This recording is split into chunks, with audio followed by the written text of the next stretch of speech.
Welcome to the John Gets Games tutorial and playthrough for Oceans. In this video, I'll be showing you how to play the game as we go through the first couple of turns, and if you'd like to watch the rest of the game, you can do so by clicking the link to the extended playthrough that's down below in the description, or you can click the eye up there in the top corner. Before we move on, I would like to ask that you please turn on the Klingon subtitles. That way, if I make any mistakes while I play, I can then put corrections on the screen and you should be able to see them. Now, I do want to mention that the only reason this video is being made is because it won the monthly Patreon playthrough poll that is voted on by most of the Patreon supporters of this channel. Now, if you'd like to learn more about that, you can do so by going to patreon.com/JohnGetsGames.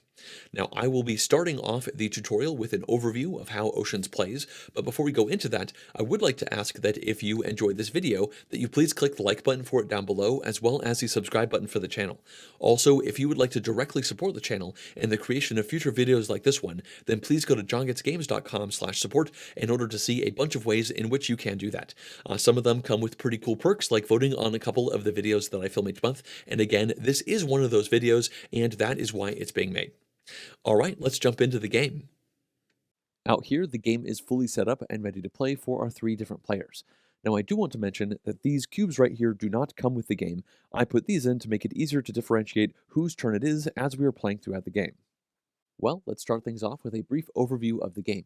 Now, on a player's turn, they are going to play one card in order to either start a new species, evolve a previous species, or migrate fish from one of these zones into another.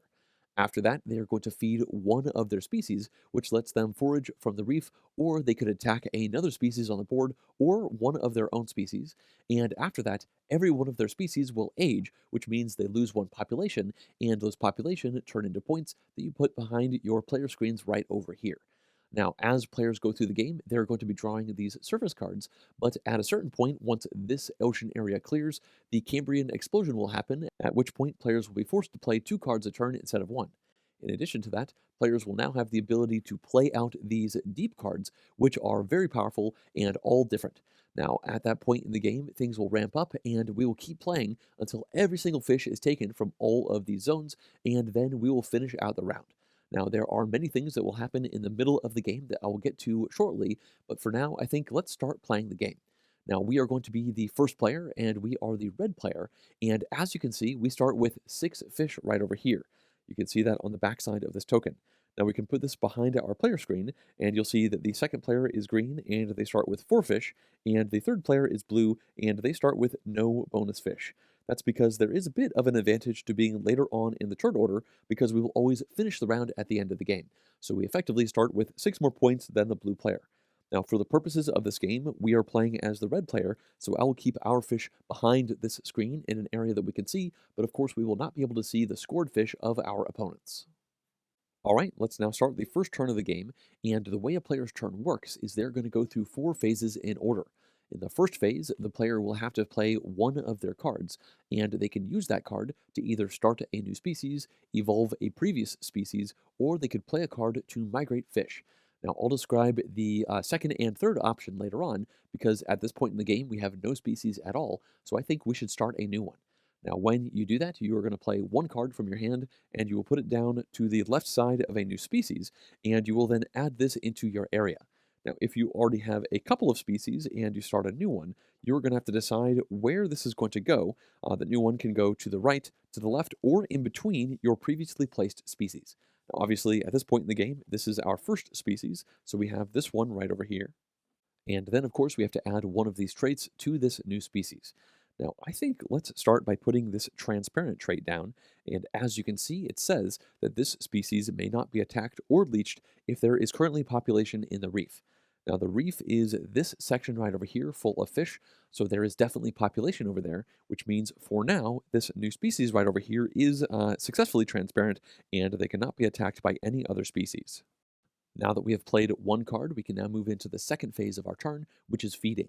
Now, the way this works is we select one of our species, and that alone will feed. Remember, you can have any number of species in front of you, but just one of them will feed on each one of your turns. Now, in this case, we obviously have one species, so they are going to feed, and when you feed, you will either forage from the reef or attack another species. Now, currently, there are no other species to attack, so we can cover that later, and that means we are going to have to forage. Now, whenever you forage, you're going to add up your forage value and then take that amount of population from the reef. Now, your forage value is a green circle with a number in the middle of it, and we don't currently have any of those.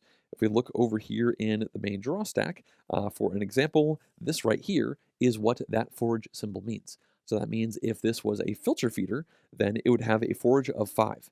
Well, in this case, we currently have none of those forage symbols, and whenever none of those symbols are showing up, that species has a base forage of 1. So that means we can forage once, and that means we will take one fish from the reef and put it right over here onto our population track.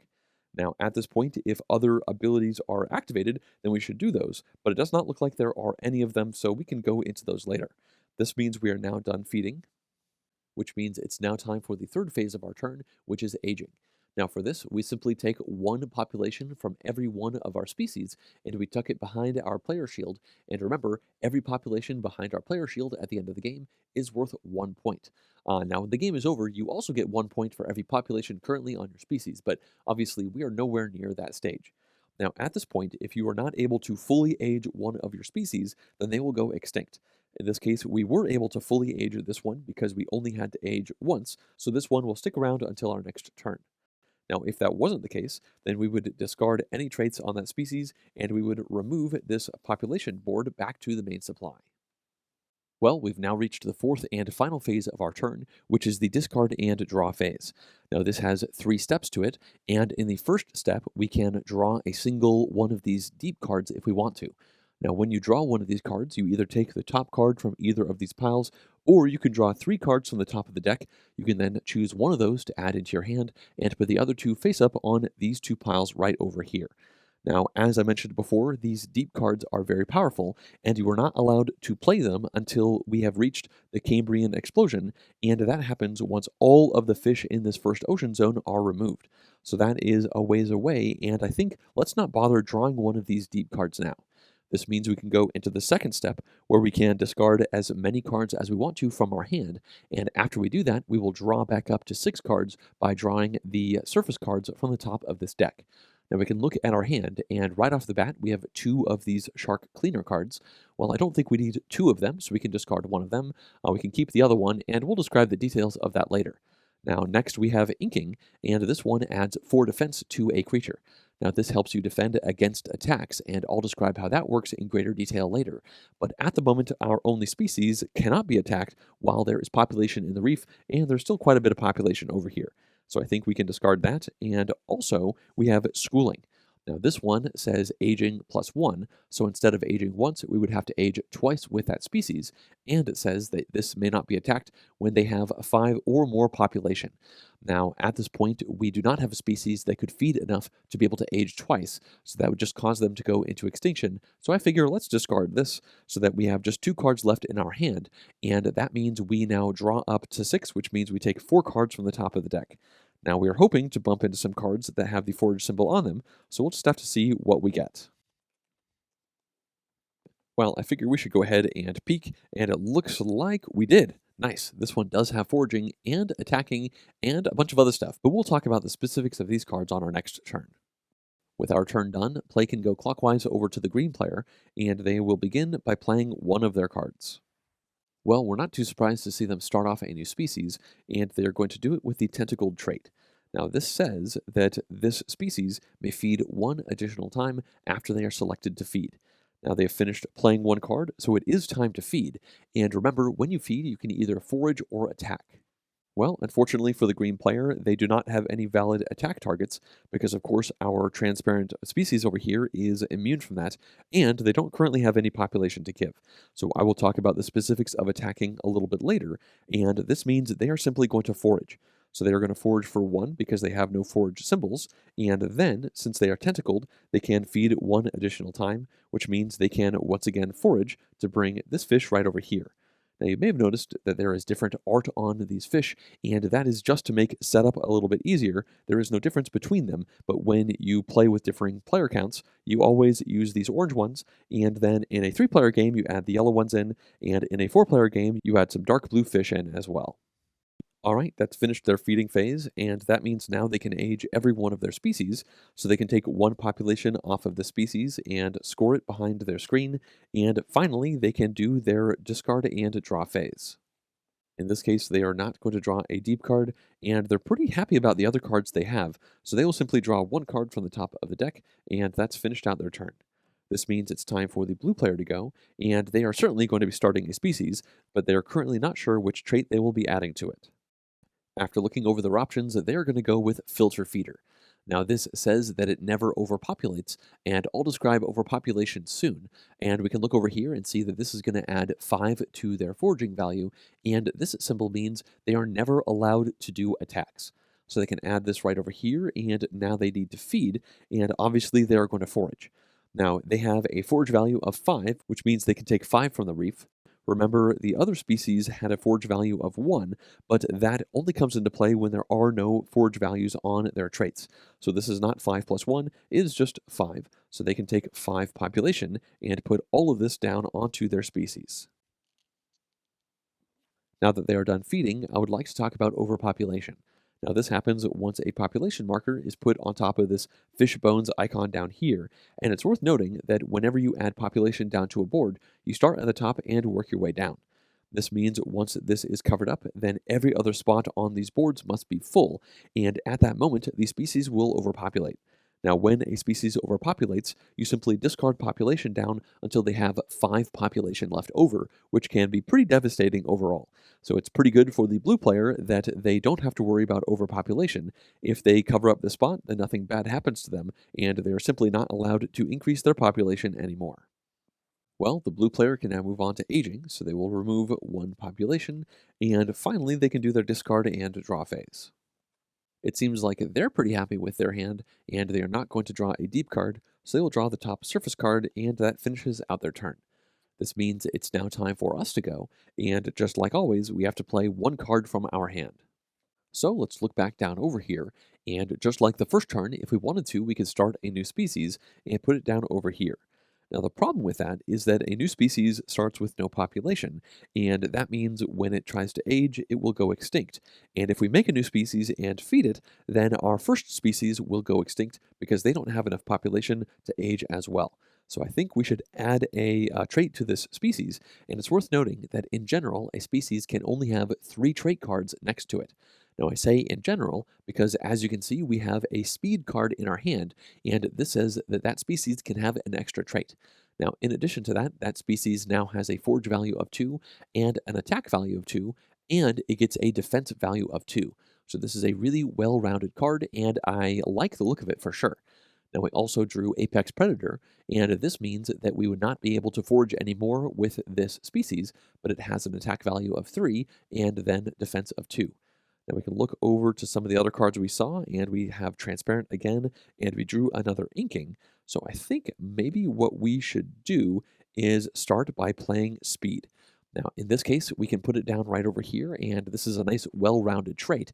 And after we put this over here, it's then time to go into the feeding phase.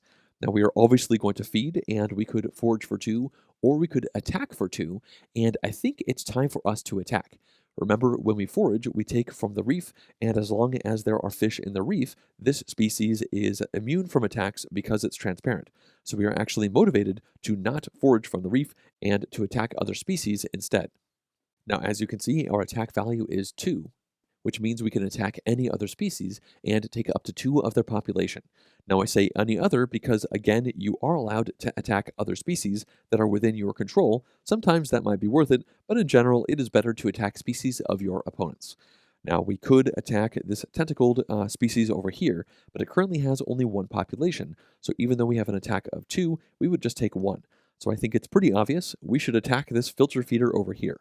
So that means that attack of 2 is going to take 2 population away, and if the attacked species has defense, then that is going to reduce the amount of attack that happens. So that means if this filter feeder over here had a defense of 1 and we attacked with 2, then that would subtract 1 from the 2 and we would only take 1. So defense can be pretty nice, and we are well defended over here considering we cannot be attacked while there are fish over here, and once these fish are gone, we have a defense of 2, which reduces the attacks by 2 that might come in towards this species. Either way, we can add both of these fish right down over here, and now we can age all of our species. So we can remove this one fish right here, and that leaves one more fish on this species, which means next turn we could not feed with this species and still age it correctly. So I think we will probably try to start another species on our next turn. Obviously, the more species you have, the more you will be able to age, and the more you can age means the more victory points you have banked for the end of the game. Well, we can now finish out our turn with the discard and draw phase. And when we look at this hand of cards, I don't think we need inking to add 4 defense to any of our species, and I don't think transparent is going to be great for us either. So let's discard these 2 and then draw 3 more cards from the top of the deck, and that has finished out our turn. So it's the green player's turn, and they've decided to start a new species. Now again, this can go to the right, to the left, or in between the other species controlled by this player, and they're going to go over here to the right. Now the trait they're going to add onto it is symbiotic, and if you look at the details, it says this species is going to gain 1 after the species to the left forages or attacks. Now I'll talk about gains in just a minute, but for now they can put this down over here, and we can see that their tentacled species is to the left of their symbiotic species. Now, when it comes to left and right adjacency, this species over here is directly to the right of this species. In addition to that, our species over here is to the right of this filter feeder because the species effectively make a loop around the table. So players will not only have adjacencies affect their own species, but also the other species next to them out on the table. Now that they have played 1 card, it's time for the green player to feed, and they can only select 1 of their species to feed in this turn. Now they've decided to select their tentacled species, and they are going to attack with it. Now it has a default attack of 1 because it does not have any of the attack symbols, and they are going to attack this filter feeder because, well, they don't like the idea of the blue player getting so much population with single feeding phases. So they're going to take 1 population and put it over here, and then their symbiotic species is going to activate. Remember, this says that they're going to gain 1 after the species to the left forages or attacks. Well, the tentacled species just attacked, so that means the symbiotic species will gain 1. Now, when you gain, you'll notice this has to do with the blue triangle symbol. And as you can see, there is a blue triangle over here on the oceans board. Now, this means the green player can gain 1 fish from the oceans board, and you always take from the leftmost zone that still has fish in it. So that means they are going to gain this fish right here, and there is 1 less population in that zone. And it's worth noting that the only way players can take any of these fish is through abilities that say gain, because remember, when you forage, you can only take from the reef. So the green player can put a population down onto this species, and now the tentacled species can attack again. Now, it's worth noting that if a tentacled species was to overpopulation after the first feeding phase, then they will do their overpopulation action and not do another feeding phase, but that is obviously not the case. Now, they've decided they are going to attack this filter feeder once again, and you'll notice that it now has no population on it, but remember, these species only go extinct during the aging phase if they are not able to fully age. So the blue player does have the ability on their turn to add population over here before this one goes extinct. Now this population goes down onto this board, and once again this symbiotic effect will activate, which means they gain 1 more population from the leftmost ocean zone that currently has population tokens in it. Well, that's finished up the green player's very successful feeding phase, and now they have to age each one of their species. So they can take 1 population from each and put that behind their screen, and now they can discard and draw. Well, it appears they would actually like to start by drawing 1 of these deep cards, even though they will not be able to play it for a while. Now, they've decided to take this one right here that says C Rex, and as an ability, it says that species would age at +2, which means even more of its population would be removed, and it can no longer forage, and it adds 4 to its attack level. Now, again, they cannot place this down until the Cambrian explosion happens, but they like the idea of reserving this into their hand. Now, while we're over here, we can look at this other card. It says Blubber, and it says that that species may store 9 extra population on their species board, which means that species can take another one of these and tuck it under to store an extra 9 population, which is pretty significant. Now, whenever a player takes the last deep card from one of these 2 stacks, they will then draw the top card from the deck and refill that spot in. So this one over here says Sedentary Colony, and this one is pretty interesting. It does not allow that species to forage or attack, so it effectively cannot feed. Now it says down here that this species may not be attacked, and it takes one population from any ocean zone when an adjacent species gains anything. And remember, gains is when population is taken from the ocean board. After that, the green player can discard any of these surface cards that they want, and they're going to discard this one right here. They don't feel like having schooling in their hand, so now they draw up to having 6 cards in their hand, and that has finished out their turn. This means it would normally be the blue player's turn, but I think I'm going to save that for the extended playthrough. Instead, I'd now like to focus up here on this Oceans board, and in particular on the Cambrian Explosion card. Now once again, this card will become unlocked once all of this population is removed, and once that happens, we can slide the card out right over here, and this will be unlocked for the rest of the game. Now at this point, a few things are going to happen, and the first of these is that you will play 2 cards on your turn instead of 1. The second thing is that every species will age twice during their turn instead of 1, and the third thing is that players will now be able to play these deep cards. Now remember, these can be drawn into your hand as early as the first turn of the game, but when you play these cards out, they have an extra cost. If you look down in the bottom left corner, there is a number, and that is the amount of population you have to remove from behind your player screen in order to play that deep card out. So that means this card right here is going to cost 1 victory point essentially to play, and if you look to the deep card the green player drew, that will cost them 2 victory points when they play this, and it is also worth noting that you are not allowed to spend the victory points that come in with this starting token right over here. Let's now focus back onto the ocean board, because I'm sure you are curious what these 2 cards are. Now these are scenario cards, and we randomly pulled both of those out and put them onto these spots at the start of the game. Now, a scenario card will become active once all of the population in its associated zone is removed. So that means the moment this Cambrian explosion is unlocked, this scenario card will also be. Now, as you can see, this one on the left is a population explosion, and it has a lightning bolt symbol. That means this is an event-style scenario, and it is going to activate every time its associated zone is emptied.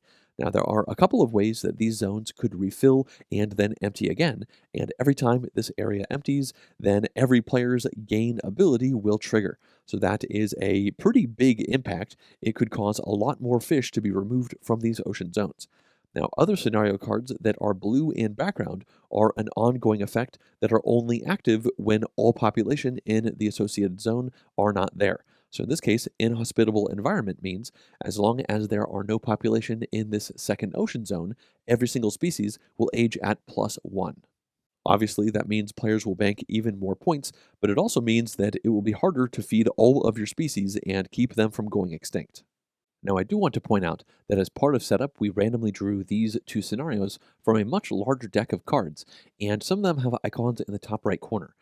This one over here has 1 diamond, and that means it is somewhat more complex, and some of the cards have 2 diamonds, which make them even more complex to the overall game state. Now, there is one other icon which looks like shark jaws, and these scenarios tend to make the game more aggressive. At this point, let's now focus out because I would like to talk about migration. Remember, on a player's turn, they are going to play cards to either start new species, evolve their previously made species, or to migrate. And with that in mind, when you migrate, you simply discard the card to this discard pile, and then you look to the number in the bottom left corner of that card. Now, that is the amount of population that you will take from any ocean zone or the reef, and you'll move it into any other ocean zone or the reef. So in this way, players can choose not to evolve anything, but they can also push population to where they need it. For instance, if the blue player wanted to do a big forage action with their filter feeder, but there was not enough population, maybe they would not evolve, but instead migrate fish over here so that their filter feeder could forage that, because of course, having a big foraging species only makes sense while there is population in the reef for them to forage. Well, I think it's now time to talk about how the game ends and how we will add up our endgame victory points. Now, the game is going to end as soon as the final population is removed from this third ocean zone, and the moment that happens, we will take these fish population from the reserve and add those back in over here. The moment these are added to the ocean board, the end game is officially triggered, and at that point, we will keep taking turns until all players have taken the same number of turns. Once that happens, players will add up their points from 3 different areas. The first area is they can add up their population behind their screen. The second area is they can add up all population on the species they still have when the game is over. And finally, they can add up the population from their starting token right here, and the player with the most population total will be the winner. At this point, I've now covered most of the rules to the game, which means this tutorial is coming to a close. Now, if you'd like to watch the rest of the game, then you can do so by clicking the link to the extended playthrough that is down below in the description, or by clicking the eye up there in the top corner, and I hope you've enjoyed learning how to play Oceans. As always, I'd like to thank everyone who's been supporting this channel, including all of these producer-level Patreon backers. If you too would like to directly support the channel and the creation of videos like this one, then please go to johngetsgames.com/support to see a variety of ways with which you could do that. Also, if you enjoyed this video, please click the like button down below as well as the subscribe button for the channel. Thanks for watching.